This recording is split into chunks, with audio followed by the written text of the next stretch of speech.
चाहिए कि बच्चों को 5-6 साल की उम्र से ही जरा सा आँख जरूर टेस्ट करवा देना चाहिए। ज़्यादातर आजकल स्कूल में ऐसा लोग करते हैं कि अच्छे अच्छे जो मॉडर्न स्कूल्स हैं उसमें आप सर्टिफिकेट लेकर दें, लेकिन ये माँ बाप को भी पर्टिकुलर इसमें ज़रूर ध्यान देना चाहिए कि यदि बच्चों की कोई आँख में समस्या चली आ रही है या शुरू से अगर आँख में बच्चा कोई समस्या लेके पैदा हुआ है तो उसका जितना जल्दी उसके बाद उसकी डायग्नोसिस होगी, जितना जल्दी उसके विषय में पता लगेगा, जितना जल्दी निदान शुरू होगा, हो सकता है कि फिर जीवन में तो कोई समस्या नहीं। नमस्कार, जोहार। मैं मनीष पाठक एक बार फिर से मैं एक्चुअली अभी धनबाद में हूँ और यहाँ पे नेत्र चिकित्सक डॉक्टर बीएन प्रसाद जी से आज मैं मिला और कुछ खास बात इनसे मैं करने वाला हूँ जो नॉर्मली आज के डेट में इश्यूज आ रहे हैं आँखों से रिलेटेड। तो उनसे बात करते हैं और जानते हैं कि इन समस्याओं का क्या हल हो सकता है। सबसे पहले आपका मेरे चैनल पे बहुत बहुत स्वागत है सर। सर, आज के डेट में बच्चे मोबाइल बहुत ज़्यादा यूज़ करते हैं, तो उस पर आप क्या कहना चाहेंगे सर? आँखों पे कितना असर पड़ता है उसका? आँखों पर तो मोबाइल अगर सस्टेन यानी ज़्यादा लंबे समय तक के लिए यूज़ किया जाए तो किसी के लिए भी बुरा असर पड़ता है। कारण तो बहुत सारे हैं, लेकिन मैं कुछ मोटे मोटे कारण आपको बताता हूँ कि जब भी हम लोगों की ऐसी प्रकृति की बनावट है कि हम लोग का पलक जो ऊपर नीचे होता रहता है वो आँखों की एक तरह की रक्षात्मक विधि है। पलक ऊपर नीचे होने से हम लोगों की आँखें जो हैं सो सूखती नहीं हैं, ड्राई नहीं होती हैं। ओके। क्योंकि हर समय जिस तरह आप गाड़ी में पानी पड़ने पर आप वाइपर चलता रहता है तो शीशा साफ रहता है, तो प्रकृति ने कुछ इस तरह का बनाया है।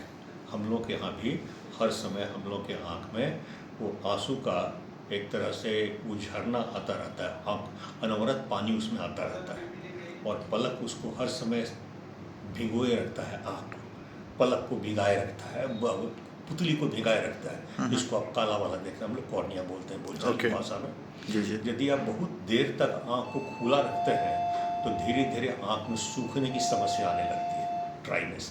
ये बहुत ही खराब रोग है, इसमें लोग बहुत ज़्यादा कॉन्शियस नहीं हैं और इसका आगे चल के बहुत बड़ा खामियाजा भुगतना पड़ता है। जी, दूसरी एक और चीज़ है जी। कि जब आप नज़दीक देखते हैं तो आँखों पर विशेष प्रकार का जोर पड़ता है। जिस तरह का मान लीजिए कि आप गाड़ी को बहुत मीडियम स्पीड में चलते हैं तो इंजन पर कम से कम जोर पड़ता है। यदि गाड़ी की स्पीड आप हर समय लगातार अगर सपोज करिए कि आप 70-80 पर रखे रहते हैं, 80 पर रखे रहते हैं, तो इंजन पर थोड़ा सा लोड ज़्यादा पड़ता है। अगर ये लोड बहुत सस्टेंड हो, काफ़ी दिन तक अगर आप ऐसा करते रहें और उसको रेस्ट न मिले तो इंजन में खराबी आती है।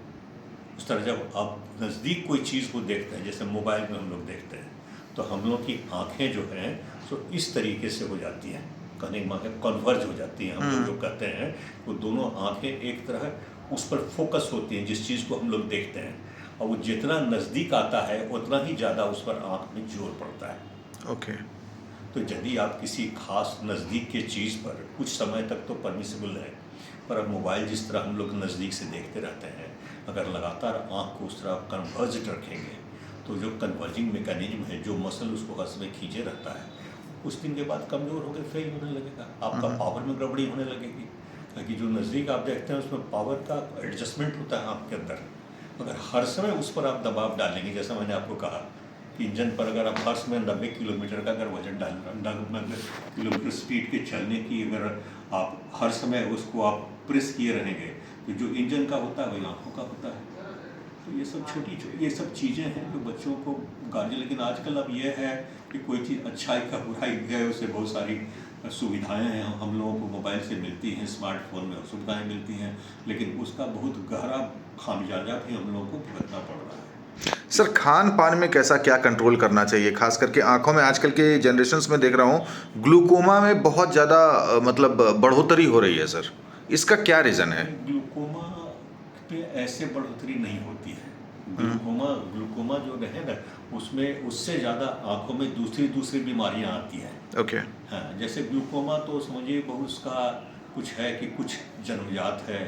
ग्लूकोमा का कुछ हम लोग प्राइमरी और सेकेंडरी में बांटते हैं। प्राइमरी होता है कि जिसमें कि मान लीजिए आपकी आँख की बनावट कुछ ऐसी है, और प्राइमरी हो तो दूसरा भी होता है जिसमें आँख की बनावट ऐसी है कि आँख का प्रेशर सडनली बहुत बढ़ता है, और दूसरा होता है कि धीरे धीरे बढ़ता है, आप जान भी नहीं पाते, लेकिन सब में थोड़ा सा कुछ वैसे आँख की बनावट रहती है, और आँख में कुछ तरह का रोग रहता है।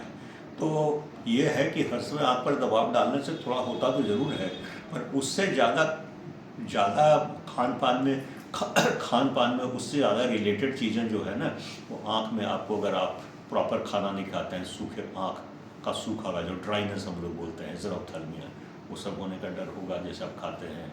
और अगर मान लीजिए कि जो हम लोग संतुलित आहार नहीं लेते हैं तो आँखों का जो स्वास्थ्य होना चाहिए वो स्वास्थ्य आपका मेंटेन नहीं होगा।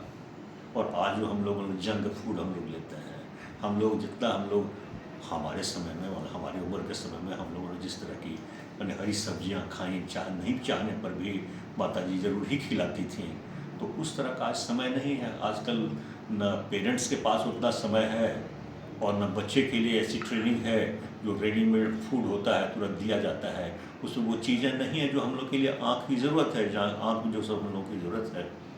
तो देखिए जो हम लोग का पुराना भारतीय परंपरा वाली जो हम लोग की पुरानी जो खाने की जो व्यवस्था थी, जिस तरह से हम लोग खाना खाते थे, जिसको आज के दिन में बोलते हैं वो देहाती खाना है जी। तो वो खाना जो खाते थे वो बेस्ट था। आज के दिन में बेस्ट, आप मल्टीपल पल्सेस खाइए, आप ग्रेन्स खाइए, जो हम लोग वो खाइए, हरी सब्जियाँ जो सीजनल सब्जियाँ आती हैं उसको खाइए, दूध पीजिए, आँखों के लिए बहुत अच्छा है। सर जाते जाते मैं ज़्यादा समय आपका नहीं लेना चाहूँगा। न्यू जनरेशन्स के लिए या जो भी मतलब जो आँखों की परेशानी से जो भी जूझ रहे हैं, वैसे लोगों के लिए कुछ आपका संदेश कुछ देना चाहें कि मेरे विचार से एक चीज़ ये करना चाहिए कि बच्चों को 5-6 साल की उम्र से ही जरा सा आँख जरूर टेस्ट करवा देना चाहिए। ज़्यादातर आजकल स्कूल में ऐसा लोग करते हैं कि अच्छे जो मॉडर्न स्कूल्स हैं उसमें आप सर्टिफिकेट लेकर दें, लेकिन माँ बाप को भी पर्टिकुलर इसमें ज़रूर ध्यान देना चाहिए कि यदि बच्चों की कोई आँख में समस्या चली आ रही है, या शुरू से अगर आँख में बच्चा कोई समस्या लेके पैदा हुआ है, तो उसका जितना जल्दी उसके बाद उसकी डायग्नोसिस होगी, जितना जल्दी उसके विषय में पता लगेगा, जितना जल्दी निदान शुरू होगा, हो सकता है कि फिर जीवन में उसको कोई समस्या नहीं। सर जैसे मैंने आज आपसे आई चेकअप करवाया, फिर नॉर्मली अगर मैं देखूं तो कितने टाइम के बाद फिर से एक बार चेक करवाना चाहिए? 40 के ऊपर हो गया तो हम लोग यूजुअली 1.5 साल से 2 साल के अंदर में हम लोग रिकमेंड करते हैं। अच्छा। 40 के ऊपर वालों को। और जो बच्चा बढ़ रहा है उसको हम लोग 6 महीने में बोलते हैं। अच्छा। क्योंकि शरीर के ग्रोथ के साथ आँख का पावर में चेंज आता है। जैसे हाइट, जिस बच्चे की आज हाइट है, मान लीजिए आँख में कुछ थोड़ी सी बीमारी चल रही है या कुछ जरा सा कुछ डिफेक्ट है, तो जो आज मान लीजिए 3 फीट का है, कल को जब वो 6 फीट का होगा, 3-4, 3.5 होगा, 4 होगा, उसके आँख के पावर में बदलाव आने का चांसेस 90% रहता है। ओके। तो जैसे आपका शरीर बढ़ता है, आँखों के भी कुछ साइज में जी जी, बिल्कुल बिल्कुल। आँख के साइज में फ़र्क आने से पावर में फ़र्क आता है। इसलिए हम लोग 6 महीने, अगर जिसको थोड़ी सी भी समस्या है, हर 6 महीने में हम लोग उसको रिकमेंड करते हैं, जबकि ग्रोइंग पीरियड है। और जब 16-17-18 हो गए तो उसके बाद उनको साल में एक बार बोलते हैं। 23-24 के बाद उतनी ज़रूरत नहीं रहती, बीच में काम काजी हैं तो खुद भी दिखलाना चाहिए। जी, thank you so much sir.